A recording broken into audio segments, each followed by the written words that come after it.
Hi అండి అందరికీ welcome to మా ప్రయాణం. మనకు చాలాసార్లు పాలు విరిగిపోతాయి కదా! అమ్మ పాలు పంపించింది. నేను ఫ్రిడ్జ్‌లో పెట్టి డ్యూటీకెళ్ళొచ్చి పొయ్యి మీద ఎక్కేసరికి చక్కగా విరిగిపోయాయి అనమాట. నందు వాళ్ళ పక్కన కూర్చొని మంచి స్వీట్ చేస్తానని చెప్పింది. ఎంత బావుందంటే అంత బావుందండి. ఎవ్వరు పాలు వేస్ట్ చేయకూడదు అందరికీ తెలిసిందే. ఇంతకుముందు కూడా చాలా సార్లు మేము చేసామనమాట. వడగట్టేసి ఒక ప్యాన్ పెట్టుకొని దాని మీద ఆ వడగట్టిన ఆ పేస్ట్ అనమాట పొయ్యి మీద ఎక్కిచ్చిందనమాట. ఇదిగోండి ఈ కప్పు పంచదార వేసింది. కొంచెం బాగా కలుపుకున్న తర్వాత సగం పంచదార వేసుకున్నా సరిపోయిద్దండి. స్వీట్ కాబట్టి కొంచెం స్వీట్ వేసింది. కలాకండ్ స్వీటు మనకు స్వీట్ షాప్‌కి ఏమాత్రం తక్కువ లేదండి. అంత బావుంది. చాలా అంటే చాలా బావుంది. కోవ లెక్క తినేయొచ్చు.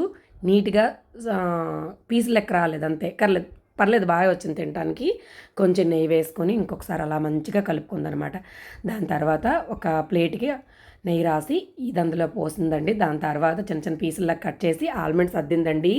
నచ్చితే లైక్, షేర్, కామెంట్ చేయండి. నెంబర్ 1 స్వీట్ షాప్‌కి ఎట్టి పరిస్థితుల్లో తక్కువ లేదు. ఒకసారి ట్రై చేసి ఎలా కుదిరిందో నాకు చెప్పండి. చాలా అంటే చాలా బావుంది. యమ్మీ యమ్మీ స్వీట్ అండి. ఓకే అండి. థ్యాంక్ యూ అండి.